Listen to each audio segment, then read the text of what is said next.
Good evening. I'm Stella Jones. I bring you greetings from AACPG Lake County, the African American Community Partnership Group dedicated to addressing health disparities in the African American community. It is a grassroots organization partnering with other organizations and individuals committed to and passionate about removing barriers to health. The co-chairs of AACPG are Demetrius Willis and Gail Graves. Under the umbrella of AACPG was created the Self-Care Initiative. That's a holistic approach to addressing the many facets on the road to good and better health. Out of that grew tonight's topic. Let's talk about hair. You may follow AACPG Lake County on Facebook and Instagram. I would like now to introduce my panelists. Tonight we have Dr. Lisa Akbari. She is a hair guru and a practicing board-certified trichologist, known by her clients as the hair doctor. Dr. Akbari is the author of The Black Woman's Guide to Beautiful Hair, the #1 selling Black hair book, and every woman's guide to a beautiful hair at any age. Dr. Akbari, along with her husband, is the director and lead trichologist of Lisa Akbari's World Trichology Institute, and as well as Lisa Akbari's Cosmetology Institute, all located in Memphis, Tennessee. Dr. Akbari has been featured in Ebony Magazine, Jet Magazine, Essence, Cosmopolitan Magazines, BlackDoctor.org, and BlackWomen'sHealth.com, and many other facets, providing practical advice to some of the most intense hair and scalp issues affecting all hair types today. We also have Yvonne Rockingham. She is a pre-COVID business development coordinator in the automotive industry. She is an ambassador for Christ and a former member of the Jesus Name Apostolic Church. She conducts a weekly Bible study group for women called Sisters in Christ. She is the wife of none other than incumbent Mayor Leon Rockingham, Mayor of North Chicago. We have Michelle Caldwell. Michelle Caldwell is a director of clinical supply management at AbbVie Incorporated, where she has been employed for 32 years. Michelle is a graduate of Roosevelt University, where she obtained a Bachelor of Science degree in professional studies, and a graduate of Lake Forest Graduate School of Management, where she earned her MBA. We also have with us Kim Woods. Kim Woods has a passion for youth. She has served on the board of teen and single moms since its inception. She manages all the marketing and communication for Waukegan Township and oversees many marketing roles in the community. Kim is currently the president of the Exchange Club of North Chicago and serves as PR chair for Zeta Phi Beta Sorority Incorporated. Kim has taken the next career level as a business owner with Woods Creation for You, LLC. We also have with us Nina Nicole, our poet. Nina Nicole prides herself in the roles she fills as a mother, a poet, a spoken word artist, and an educator. She has been writing and performing since grade school. She has hosted numerous creative writing classes and poetry workshops in her community for children and adults. Her most recent projects are My Right to Speak and Black Girls Who Write with Glitter. And we have none other than Senator Lynch. Senator Lynch is a Waukegan resident and a professional barber. He has been in business professionally for 10 years and since he was 12 years old. So at that, we would like to start talking about hair. So I'm going to ask our first panelist. We're going to talk to Michelle and we're going to talk to Yvonne. And they're going to tell us a little bit about what they have experienced during this COVID that we've been going through. So people and women, men, everyone has had some challenges during this time. So I ask each of you, at the beginning of our isolation and our quarantine, what was your reaction to not being able to go to the beauty shop once a week or once every 2 weeks or whatever it was? How did that affect you all? And I'm going to ask Michelle first if she would answer that question. Sure. I have been going to the beauty shop for as long as I can remember. And when it first started, I thought it was going to be a very, very short reprieve. And as it kept going on and the gray kept getting grayer and grayer and grayer, I was contemplating, how serious is the COVID? Do I want to take the chance? But I finally said no. And then what I ended up doing was, I went and got me a bunch of scarves, thinking that, I've seen people really rock some beautiful hairstyles with scarves. And I thought I could do the same thing, but it didn't turn out very well. I looked like Aunt Jemima. And since we started this discussion, I thought I'd try it again. So last night I went and did it again. And then I looked like a gypsy. So the scarves does not work for me. What I've ended up doing now is I end up using a wig. Well, I think you look very nice in your wig. So let's go to Yvonne. Yvonne, what did you do when it come time COVID, after COVID, and during COVID? Thank you for asking me, Stella. And I apologize about my camera. I don't know what's going on with it. I guess they call it technical difficulties at a time like this. So anyway, when this virus hit, this pandemic hit, it was a shocker at first, but I had recently had my hair done. I get sew-ins, and I've been wearing sew-ins for years. It's my comfort. You just wake up, you shake it, put a little water on it, spray it, and you go. So I was hoping, as I was looking at the calendar, I was hoping this thing wasn't going to last too long, but as we can tell, the months start going and the months start going on. And I had some events that I had to attend with my husband. So now I'm at the point of, do I take my hair down and go natural all of a sudden, or what is my other option? And I gave a lot of thought to taking it down, but it would have just been too much to do at one time. I need a new hairdo. And if I had taken it down, my thought was I would have reverted back to my old 1970 hairdos, and it hasn't been perm. So it was just a lot to it. And so I didn't go natural at that time. But that's why I'm thankful for your panel, for your discussion here today, because when I do consider it again, I'll be more informed about it. I'll know how to work my healthy hair, and maybe I won't have to revert back to my 1970s hairstyles in that time. So, but here I am today. So thank you for having me. You are welcome. You're welcome. So we hope that we are definitely going to be able to give you the answers to what you're going to need to do from now throughout this COVID as we go forward. So we have the hair doctor right here to tell us everything we need to know. So to Dr. Akbari, I know that we've been in COVID for a year now, but still, we know that women have had to endure not being able to go to the beauty shop and stuff like that. And I know, what advice can you give us? What have you done with your clients to say how we can get through this? Unmute yourself.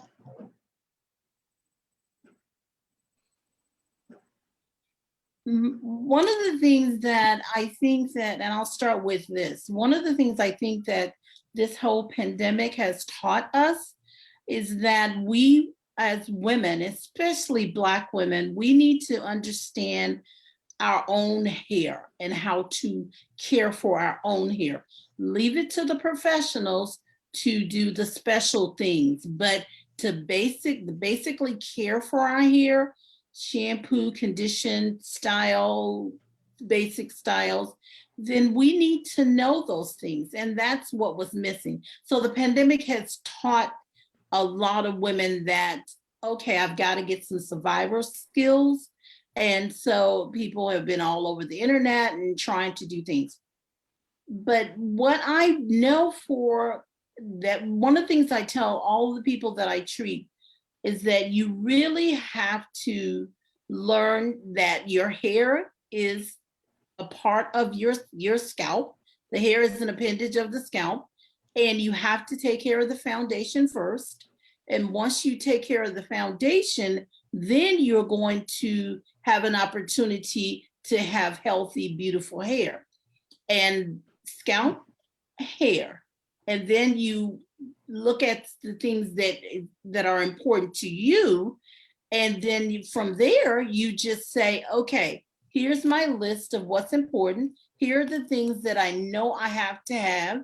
Here's the image I'm projecting to the world. So now let me see how I can learn what I need to learn in order to move forward with taking care of my own hair between my visits to the salon. It happened to be a lot longer than most women thought, but you still need to know how to take care of your hair and scalp between your visits. So one of the things that I've been spending a lot of time doing is a lot of virtual online teaching. Like when we first closed down the clinic, I was online 3 days a week.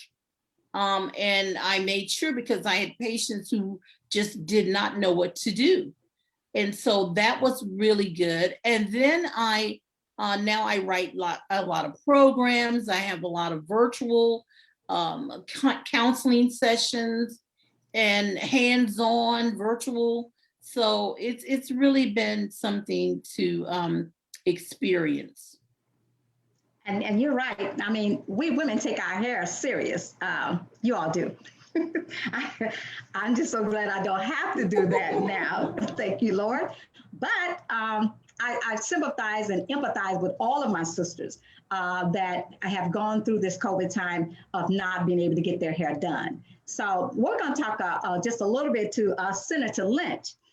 Senator, the guys also have had some challenges when it comes to dealing with their hair, the beard, trying to cover it, not being able to, those that like to color it, those that needed hair, we liked haircut because, hey, I had such an afro during this time that's not what I like wearing. I like what you see now. But I had, let's see, Dr. Akbari, I was on my way to back to that afro, having just as much hair. Beautiful. But Senator, what do you hear your guys saying? What's happening in the barbershops? I think a lot of the guys went through the same problem also, especially the guys that comes regularly. We went through the same thing the sisters went through as far as keeping up with ourselves and taking care of ourselves, because a lot of the haircuts, whether they be hairstyles or doing the hair, that therapeutic. So you miss that engagement. So what I did was the text message became even bigger, correspondence, and through it all, we would take precautions, but I had a few people that I trusted to come to me, and then a few others, I just went to them, and I tried to make my time as small as, I tried to cater to them pretty much, because I know what it means. A lot of them still have to go to work. A lot of them just like, it makes them feel good. So in essence, I just wanted to give good service without harming anybody. Absolutely. How did you address, okay, we're supposed to mask up. We talked about we don't want to get, too close. We're supposed to be 6 feet apart. There's no way you can fix my hair 6 feet from me. For sure. Disinfecting everything, keeping up with the gloves, keeping up with the plastic gloves. The problem that I had with the men was the ones with the facial hair, so the mask would have to come off. So we just reduced our conversation and made the best of it, and everybody remained COVID free. I haven't had any complaints. I got tested. A lot of the guys, I would ask them where would they be at or who was they around, but through it all, I'm still here. There's no COVID for me or my clients, and that's number one. Amen. Thank you. Awesome. I know. Yes.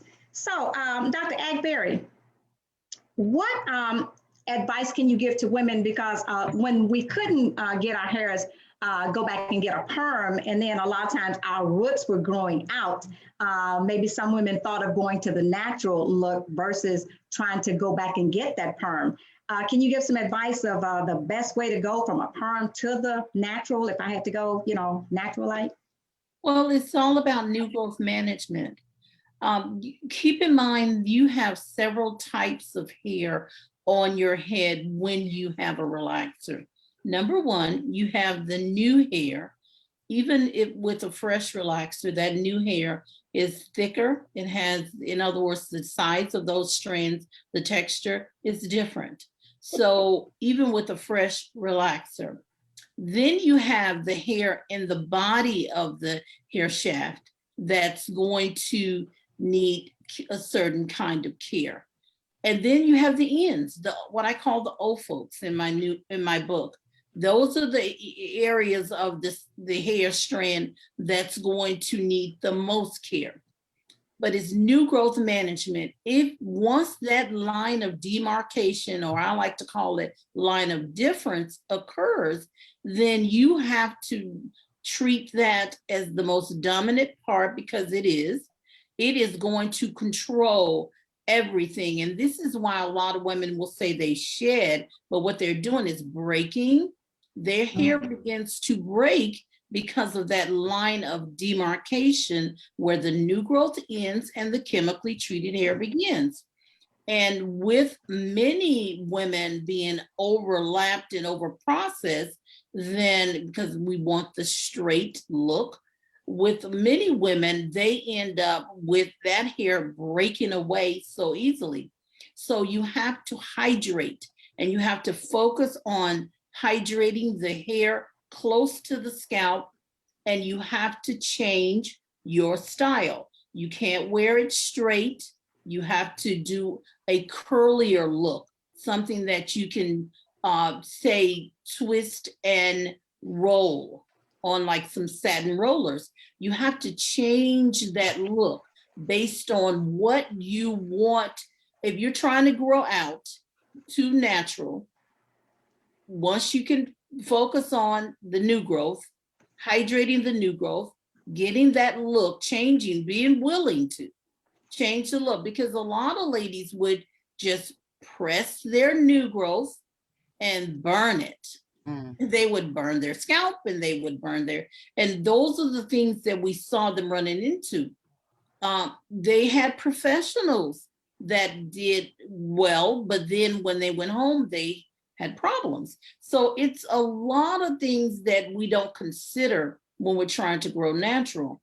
And you have to be willing to work with the new growth as the one that's in control, because the new growth, the natural kinky hair, because of its shape and because it is going to be thicker than the rest of the hair, not just because the hair is relaxed, but because most of that other hair is probably over processed, because a lot of women want straight hair.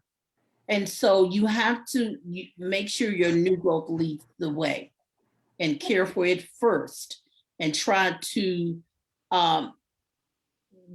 give your hair more curl so that the hair will match the new growth. That's the best way to put it.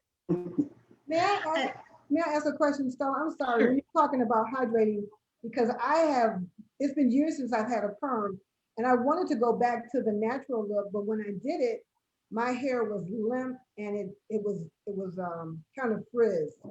So when I try to braid it and then take it down, because I see people wear the beautiful styles where they braid it and just take it down, mine is just limp. And I tried to put curls in it, like roll it up with the curling rods, and then it broke my hair out. So I'm told I wasn't hydrating it enough, but I'm not sure what I was. And that's a good question. What I mean, and thank you for having me clarify this, you have to look at your hair in its state that it's in. Now, if you have relaxed hair and it's straight and limp, that could be two things. Number one, it could be your hair texture. The size of your hair may just be fine in texture. But then you also have to look at if your hair is over processed. So has it been thinned out through relaxer or heated tools or something? Because we do a lot to our hair as women to get it to behave and to get it to style. We tend to bully it into place. So with that being said, you have to say, okay, my hair is straight and limp and it's not doing well. So you have to take that hair and you have to say, okay, I'm going to hydrate the new growth, a leave-in conditioner, maybe even a setting tool, but something like a sculptor set, something that's a softer set. And then I'm going to twist or plait that hair and roll it all the way to my scalp. Now, after that, you have to dress it for bed every night, and then you have to have have steps on how you're going to groom it. Lots of finger combing.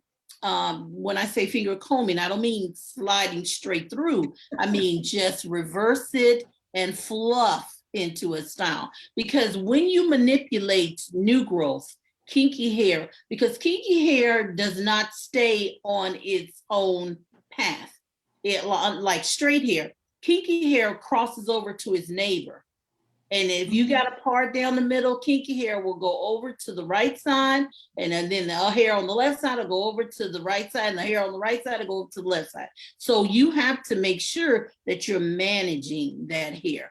And the reason why you lost hair is because you tightened that hair up into the spirals, you said, and then you didn't have a good dressing your hair for bed. I can tell you probably put a bonnet on it and went to bed.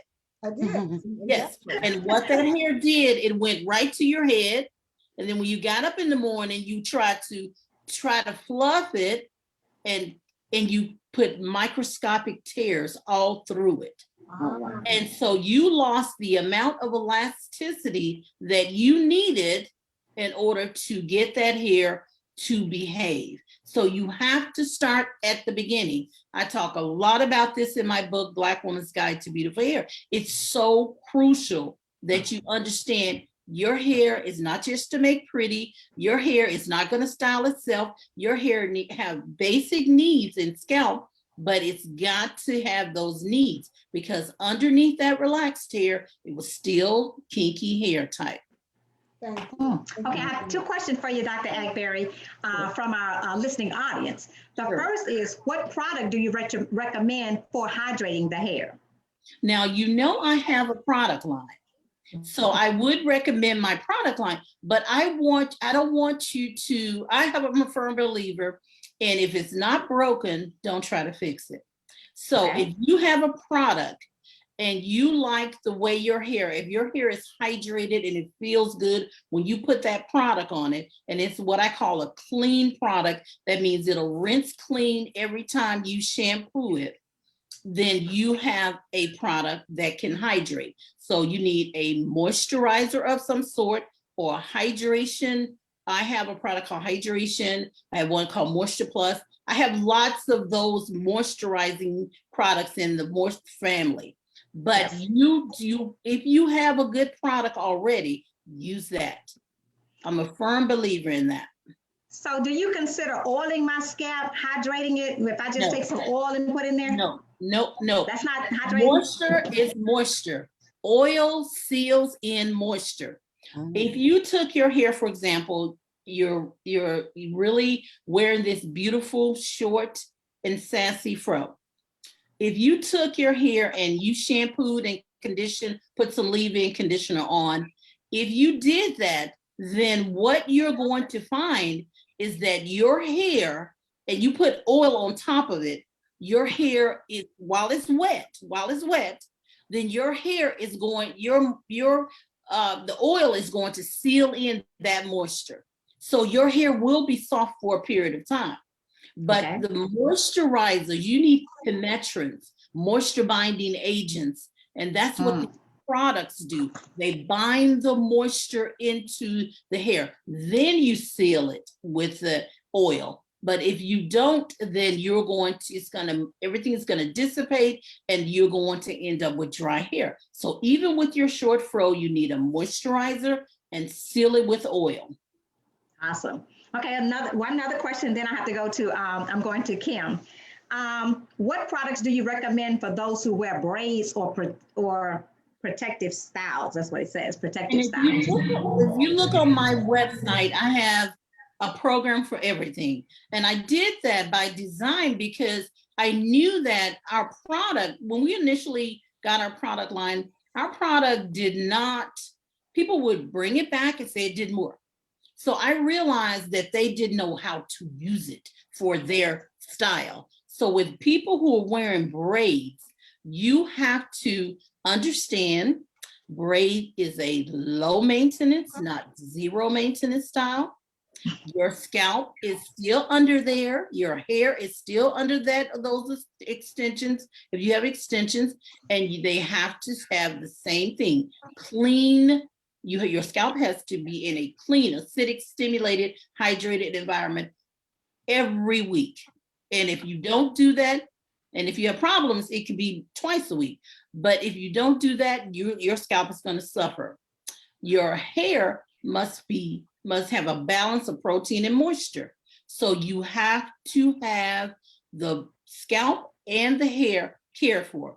And so that the braids look good, you have to, so you're not afraid to shampoo it, you have to groom it and dress them for bed, smooth it down and tie it down so that you can have, now this needs to be with something that's more of a microfiber where the scalp and you won't sweat, in other words. But yeah, I have a braid program on my website, but I'm saying again, if you have products and they work well for your hair and scalp and you have no complaints about your scalp or hair, then you don't need mine. But if you don't, then yes, we're here for you.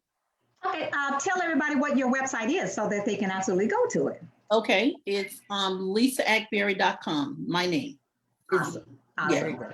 Mm-hmm. Awesome. Okay, so I have Kim with us. We have Kim Woods. Now, there are many people out there who possibly have decided to wear dreads. Kim, I believe, has been wearing dreads since she was probably 2 years old. Mm-hmm. To the floor now. Yeah. Kim, what advice do you have for people that would like to wear dreads, maybe want to try to go to dreads, or, what do we do there?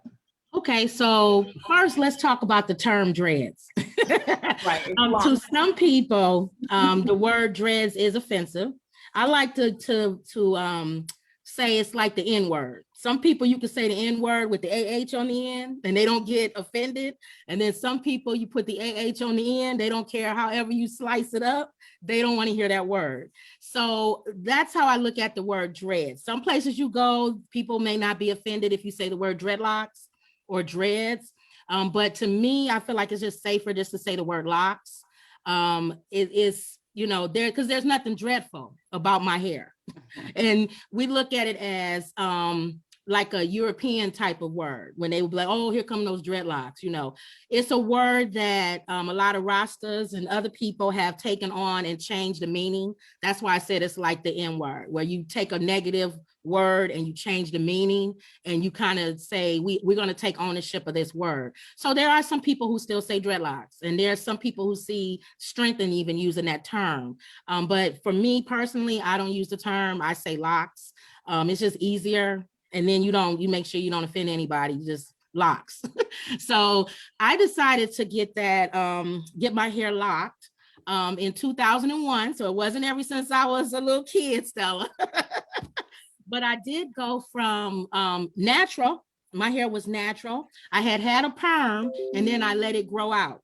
So, back in the day, I don't know how it's changed, but back in the day, you couldn't get locks if you still had perm in your hair. They got so much stuff now that they do that you can get interlocks and all kind of things. But back in the day, you had to cut that perm out of your hair and you had to start fresh if you wanted to get locks. Period. There was no interlocking and, braiding the bottom of your hair and then sewing locks on there. And then they even have it now where they even take locks and they can even weave it into your hair. And it's so many things now that people can do with locks. But back in the day, you had to cut it. But I let my hair grow out naturally. So I did have natural hair for a while. And then I went from there to allowing my hair to lock. I did it because I'm the type of person, I don't like to fuss with my hair. And I feel like even when my hair was in its natural state, even listen to the doctor, you still gotta, it's not like you just wake up, you know, and then you just say, I'm just gonna put my fingers in my hair and just move. You still gotta take care of your hair. Even with locks, you gotta take care of it. But I feel like it's less maintenance with locks. I don't suggest people get it if you're the type of person that you like to change your hairstyle every day, or you know, you want to look different and have a different look every week. And no, it's not for me. That's not what locks are. Locks are, to me, it's a lifestyle. It's more of people tend to get locks if they have a certain lifestyle that kind of fits it. You do still need to take care of it, but it's not as much maintenance as having your hair out. People ask me all the time, well, what do you put on your locks? How do you take care of your locks? Like the doctor, I have a product. I have two products that I actually created in the lab. It's my locks. Try to show people my locks. Oh, wow. That actually handles what we were talking about, moisturizing and making sure that you have moisture in your hair. You do not put oil in your locks. That is like a no-no. I wish I could go around the world and tell people. That's why you see the caked up stuff in people's locks. That's oil. Think about it. If you put oil on your hair, where is it going? If you got locks, it's going in the lock. So it's other things that we use. More if you have to moisturize, or if you have to put oil, more natural oils that people with locks will tell you. But there's a whole series that you can do on locks. I am going to probably start doing something on my YouTube, so people can go there and see how I take care of mine, how I wash them, how I twist them and keep them going. But again, you know, it's a lifestyle. And I think that, you know, I don't know if anybody has any questions. I'm here. I can answer any questions that you have about locks, but I love them. Well, that is all of this is very educational for each and every one of us, whether I have hair right now or not, because I may somewhere down the road decide I may want to do something different. Who knows? So, you know, we can look at that. But just lastly, Hey, Stella, I do have a question. Come on with it. For the doctor. As I said, I've been doing sew-ins for years. So when I come to the decision that I want to go natural, and like I said, I do have a length of hair, do I cut, since it's been up for so long, do I cut my hair down and then start from there? Or do I go into the process of washing and trying to take care of it and let it break off naturally? Or how do I do that, going from the sew-in to trying to do natural?